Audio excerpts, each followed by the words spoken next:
Okay, today I'm taking a look at the VEVOR wire stripper. So we got instructions and we got gloves. That's nice. We got our hardware. And this is the machine. And we got a handle. That's cool. So it's mostly assembled. So on the top we got a little hand wheel, and that is going to pull the blade up and down so that we can get the correct depth of cut. And we also have a little scale right here. So if we're going to be doing the same kind of cuts over and over, we just match that up to make sure that we're getting the same results every time. So that's cool. I like seeing that. We got our feeding wheels right here, and they are toothed, so that's going to really help to make sure that we're grabbing that wire and pulling it through. And then that blade, that is very sharp right out of the box, so that's good. So the whole feeding operation is going to be done with this wheel right here. We got that handle that we can stick on, or we can screw in a little adapter so we can attach a drill to it.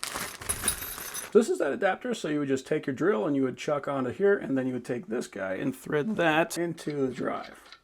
So that means that all this hardware is for mounting it to the table. So if you want a more permanent solution, you just bolt that in those four corners. And these plates are for guiding the wire in. So I actually really like that because a lot of these don't have that, and the wire can kind of just wander around wherever it wants to go. So we got a small hole, a medium hole, and a large hole. It says the small hole is good for 1.5 to 5 millimeters. The medium hole is good for 6 to 13 millimeters. And anything larger than 13, you're going to use that large hole. Now it also says that these feeding wheels can be separated, and you want to do that if it's going to be over 20 millimeters. So all we do for that is we look for those set screws, then we can loosen those, and then we can separate that apart. Now keeping in mind 20 millimeters is pretty big. So you'd need to be stripping wire that's kind of like this if you had to slide those feeding wheels. And then as for aligning those holes to the feeding wheel, it says to put the holes a little bit down so it has to climb over those feeding wheels, so that way it actually tries to grab it. For the small size wire, you're looking at 15 to 30 degrees. For the medium, you're looking at 10 to 20, and then 0 to 5 for a larger size wire. Now what I'm curious about is how well is this going to be able to strip Ethernet wire, because I know there are some either 23 or 24 gauge wires in there, and I want to see if I can get those things out so I can use those for small little projects.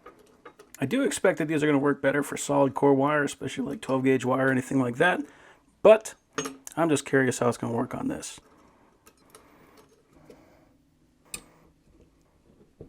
Let's say we got a slight grade on there and it is not making contact with the blade, so I'm going to try it just like that. The next thing is to put on the handle, and then we have to throw on a washer and this short bolt.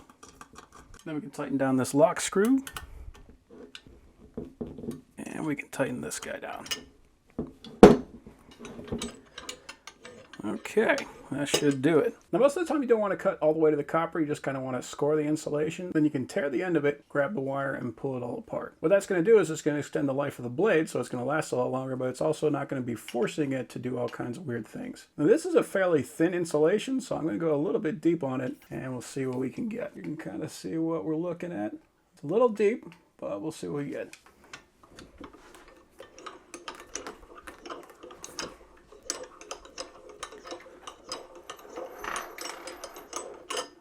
Okay, so I was able to just kind of peel this part off, and then the rest of it just comes right apart. So that's pretty awesome. So yeah, overall, that is a very cool tool.